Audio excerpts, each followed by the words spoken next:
হযরত ইব্রাহিম আলাইহিস সালাম, হযরত ইব্রাহিম আলাইহিস সালাতু ওয়াস সালাম তার সাথে যুদ্ধ হয়েছে নমরুদের। কার কথা কোন? কার? নমরুদ। আল্লাহ তাআলা ইব্রাহিম আলাইহিস সালাতু ওয়াস সালামকে নবুয়ত দিলেন। নবুয়ত প্রাপ্ত হওয়ার পর আল্লাহ বললেন, হে ইব্রাহিম, নমরুদের কাছে যাও, দ্বীনের দাওয়াত দাও, কালেমার দাওয়াত দাও, তাওহীদের দাওয়াত দাও। নমরুদ এবার নমরুদের কাছে ইব্রাহিম আলাইহিস সালাতু ওয়াস সালাম আসলেন। এসে নমরুদকে বললেন, হে দেশের বাদশা নমরুদ, আল্লাহ তাআলা তোমাকে অনেক লম্বা সময় হায়াত দিয়েছেন। নমরুদ 750 বছরের উপরে বেঁচে ছিল। এই নমরুদকে ইব্রাহিম আলাইহিস সালাম বললেন যে আল্লাহ তাআলা তোমাকে অনেক লম্বা সময় হায়াত দিয়েছেন, তুমি রাজত্ব করতেছো, 1000 রাজ্যের রাজা আল্লাহ তাআলা তোমাকে বানিয়েছেন। সুতরাং তুমি আল্লাহর হও। তুমি যদি আল্লাহকে আল্লাহ বলে মেনে নাও, তাহলে আল্লাহ তাআলা তোমারে দুনিয়ার মধ্যে যেরকম সুখ দিয়েছে, পরকালেও জান্নাতের মালিক বানিয়ে দিবেন। সুতরাং আল্লাহর হয়ে যাও। ইব্রাহিম আলাইহিস সালামের কথায় নমরুদ বলে, এই ইব্রাহিম, খোদা বলতে কেউ নাই, আমি হইলাম বড় খোদা। নাউজুবিল্লাহ বলেন, আরো জোরে বলেন। খোদা বলতে কেউ নাই, আমি হলাম বড় খোদা।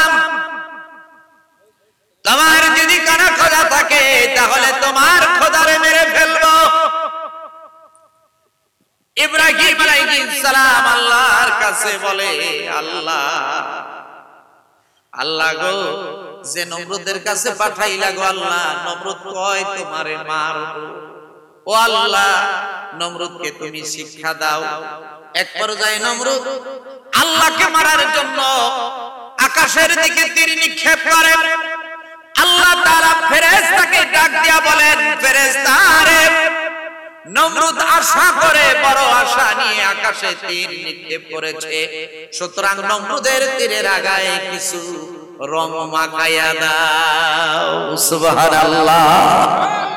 নমরুদের তীরের আগায় লাল রং মাখাইয়া দিছে। তীরটা যখন জমিনে ফিরে এসেছে, তখন তীরের আগায় দেখে রক্ত। নমরুদ কয়, মাইরা ফালাইছি রে, মাইরা ফালাইছি, ইব্রাহিমের খোদারে মাইরা ফালাইছি। জোরে কোন নাউজুবিল্লাহ। ইব্রাহিমের খোদারে মেরে ফেলেছি, এই কথা বলে ইব্রাহিম আলাইহিস সালাতু ওয়াস সালামকে ডাক দিয়া বলে, হে ইব্রাহিম, তুমি তোমার যেই খোদার দাওয়াত দাও, ওই খোদাকে আমি মেরে ফেলেছি। এখনো সময় আছে, তুমি আমার এই খোদা বলে মেনে নাও। এবার ইব্রাহিম আলাইহিস সালাম বলেন, হে নমরুদ রে, একজন মানুষ কোনদিন খোদা হতে পারে না, একজন মানুষ কোনদিন প্রভু হতে পারে না। সুতরাং এখনো সময় আছে, তুমি আল্লাহকে আল্লাহ বলে মেনে নাও। নমরুদ বলেন, না না না, তোমার খোদারে তোমার তোমার খোদার যদি কোন সৈন্য সামন্ত থাকে, তাদের সাথেও যুদ্ধ করার জন্য আমি প্রস্তুত আছি। নাউজুবিল্লাহ বলেন। তোমার খোদার যদি কোন সৈন্য থাকে, তাদের সাথে যুদ্ধ করব। হযরত ইব্রাহিম আলাইহিস সালাম আল্লাহর কাছে প্রার্থনা করলেন, হে আল্লাহ, কার কাছে দ্বীনের দাওয়াত দিতে পাঠাইলা, যে দাবি করে তোমারে মারছে, আবার তোমার সৈন্যের সাথে যুদ্ধ করতে চায়, ও আল্লাহ, এই নমরুদকে তুমি উচিত শিক্ষা দিয়ে দাও। নমরুদ যে তোমার সৈন্যের সাথে যুদ্ধ করতে চায়, সুতরাং একটা যুদ্ধের ব্যবস্থা করে দাও। আল্লাহ কয়, কিভাবে শিক্ষা দিব? নমরুদ এবার ইব্রাহিম আলাইহিস সালাম বলে, আল্লাহ গো, তোমার ক্ষুদ্র প্রাণী মশা, মশা দিয়া নমরুদরে শিক্ষা দাও। আল্লাহ বলেন, হে ইব্রাহিম, নমরুদকে সময় জানিয়ে দাও, অমুক সময় আমার সৈন্যের সাথে নমরুদের সৈন্যের যুদ্ধ হবে। ইব্রাহিম আলাইহিস সালাম জানিয়ে দিলেন যুদ্ধের কথা। এবার ইব্রাহিম আলাইহিস সালামের কথা মতো নমরুদ তার 1000 রাজ্যের যত দক্ষ যোগ্য অভিজ্ঞ প্রাজ্ঞ সৈন্য ছিল সৈন্য সামন্ত একত্র করে আল্লাহর সাথে যুদ্ধ করার জন্য সবাই আকাশ পানে তাকায় আছে, কখন যেন ইব্রাহিমের প্রভুর সৈন্যরা আসে, তাদের সাথে যুদ্ধ করব। আল্লাহর সৈন্যরা আসতে একটু বিলম্ব করতেছে। নমরুদ এবার ইব্রাহিম আলাইহিস সালামকে ডাক দিয়ে বলে, হে ইব্রাহিম, তোমার খোদারে তোমার খোদার সৈন্যরা আমার সৈন্যদের পজিশন দেখে দেড় সাইরা পলাইয়া গেছে। নাউজুবিল্লাহ কোন আল্লাহর সৈন্যরা ভয় পায়, এই কথা বলেন, ভয় পায়। আমার ভাইরা রে, এবার কি হলো? নমরুদ ইব্রাহিম আলাইহিস সালাম এর সাথে যখন কথা বলতেছেন, ঠিক এমন একটা মুহূর্তে আকাশটা যেমন যেন কালো অন্ধকারাচ্ছন্ন হয়ে গেল। আকাশ থেকে একটা বিকট আওয়াজ আসলো, এমন বিকট আওয়াজ আসলো যেই বিকট আওয়াজে নমরুদের সৈন্যের কানের তালা ফেটে গেল। বিকট একটা আওয়াজ করে মশার বাহিনী পৃথিবীর মধ্যে ছুটে আসলো। মশার বাহিনীগুলা নমরুদের সৈন্যদেরকে কামড়ানো শুরু করে দিল। যে সৈন্য যেখানে দাঁড়ানো ছিল সে সৈন্য সেখানেই দাঁড়াইয়া রইল। প্রত্যেকটা সৈন্যের শরীরে যত রক্ত মাংস নারী বুড়ি গোস্ত যা ছিল সবকে সাবা করে ফেললো। প্রত্যেকটা সৈন্যের কঙ্কাল যার যার জায়গায় দাঁড়াইয়া রইল। জোরে কোন সুবহানাল্লাহ। নমরুদের সৈন্যদের মেরে সাবা করে ফেলেছে। প্রত্যেকটা সৈন্যের কঙ্কাল দাঁড়িয়ে আছে। সবাইকে কামড় দেয় কিন্তু নমরুদকে কামড় দেয় না। সুবহানাল্লাহ বলেন, আরেকটু জোরে বলেন। সবাইকে কামড় দেয় কিন্তু নমরুদকে কামড় দেয় না। নমরুদ সে তার সৈন্যদের অবস্থা বেগতিক দেখে দৌড়ে ঘরে প্রবেশ করেছে। ঘরে প্রবেশ করে বিবির কাছে কয়, বিবি রে, আমার কপাল অনেক বালা। বিবি কয়, হ তোমার কপাল বালা, সৈন্য মাইরা সাবা হইয়া গেছে আর তুমি কও কপাল বালা। তোমার কপাল একদম কালা, কথা কোন ঠিক কিনা? নমরুদ কয়, সৈন্য মাইরা সাবা হইলে কি হবে? আমারে কামড় একটাও দেয় নাই। আমার ভাগ্য বালা, আমার কপাল বালা। বিবি কয়, না তোমার কপাল বালা না। দুইজনের মধ্যে যখন কথোপকথন হচ্ছে, ঠিক এমন সময় ঠ্যাং ভাঙা একটা মশা নমরুদের নাক দিয়া প্রবেশ করে মাথার মস্তকে চলে গেছে। মাথার মস্তকে গিয়া কুট্টুস কইরা কামড় মারে গো। মশা যখন কামড় মারে নমরুদ তখন ঘোড়ার মতো ফাল মারে। আল্লাহু আকবার। মশা যখন কামড় মারে নমরুদ তখন ঘোড়ার মতো ফাল মারে। ব্যথা সইতে পারে না, ব্যথা সইতে পারে না। মাথার মধ্যে থাপড়ায়, ব্যথা কমে না। মাথার মধ্যে কাঠ দিয়ে আঘাত করে, ব্যথা কমে না। ঘরের ওয়ালের সাথে মাথা ঢিপ মারে, ব্যথা কমে না। এবার টুল দিয়ে ফিরি দিয়ে মাথার মধ্যে বাড়ি মারে, ব্যথা কমে না, কোনোভাবেই ব্যথা কমে না।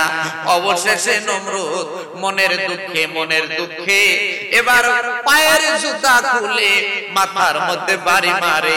নমরুদ যখন নিজের পায়ের জুতা দিয়ে নিজের মাথায় বাড়ি দেয়, মশা তখন বিশ্রাম নেয়। মশা তখন একটু বিশ্রাম নেয়। নমরুদ কয়, এতক্ষণে আমি মাথা ব্যথার ওষুধ পাইছি। মাথা ব্যথার ওষুধ হলো জুতার বাড়ি। ঠিক কিনা? এই কথা কোন ঠিক কিনা? নমরুদ এবার কয়, মাথা ব্যথার ওষুধ পাইছি। এবার নমরুদ ইচ্ছা মতো মাথার মধ্যে বাইরায়, যত বাইরায় তত আরাম লাগে। মানে মশায় আর কামড় দেয় না। কিন্তু যখনই বাড়ি বন্ধ করে মশা তখনই কুট্টুস কইরা কামড় মারে। এইভাবে নমরুদ নিজে বাইরাইতে অতিষ্ঠ হইয়া গেছে। কয়, আমার জানে কুলায় না। সুবহানাল্লাহ বলেন। এবার নমরুদ কি করলো, সার্কুলার দিয়ে দিল, চাকরির সার্কুলার দেয় না, চাকরির বিজ্ঞপ্তি, নিয়োগ বিজ্ঞপ্তি, সার্কুলার দিয়ে দিল, কে এমন আছো গো যে নমরুদকে খালি জুতা দিয়ে পিটাবা, নমরুদের মাথার মধ্যে গালের মধ্যে জুতা দিয়ে বাইরাবা, যত বাইরাবা প্রমোশন তত বাড়বে, বেতন বাড়বে। মনে করেন এলাকার মধ্যে একটা যুবক, এই যুবক, কিছু যুবক আছে যারা বাবের হোটেলে খায় আর নাতুস নতুস শরীর বানায়, আছে না গো? বাবের হোটেলে খায় আর নাতুস নতুস শরীর বানায়। এইরকম ধরনের মনে করেন এক যুবক, টিটিসিএম মানে টোটো কোম্পানির ম্যানেজার মার্কার যুবক, কইতাছে যে চাকরি বাকরি তো পাই না, দেশের যে বাদশা, দেশের বাদশারে জুতা পিটা করব, তাইলে না আমি বাদশার উপর দিয়া বাদশা, এইরকম চাকরি তো দরকার। আবার জুতা পিটা যত বেশি হবে বেতনও তত বেশি, প্রমোশনও বেশি, গায়ের জোর কি আমার কম নাই রে? হ্যাঁ, আমার গায়ের জোর তো কম নাই, সুতরাং আমারই এই চাকরি দরকার।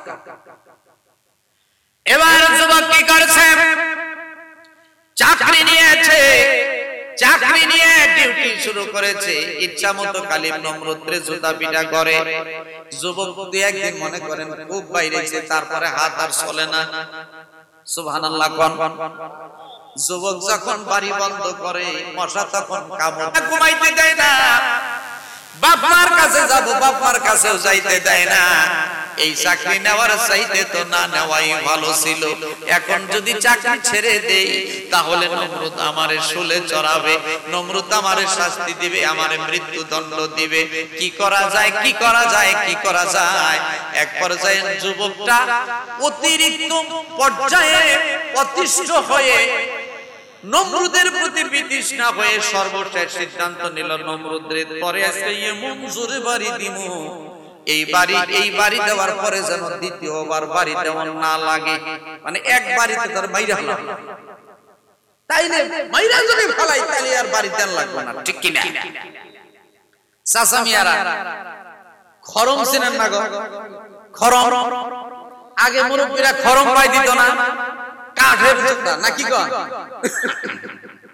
তো মনে করেন এইরকম খরম মার্কা জুতা দিয়ে, জুতাটা দুই হাত দিয়ে ধরে যুবকটা এমন জোরে নমরুদের মাথায় বাড়ি মারছে, বাড়ি মারার সাথে সাথে মাথাটা দ্বিখণ্ডিত হয়ে দুই সাইডে পড়ে গেছে, মশাটা বন্নত করে আকাশে চলে গেছে।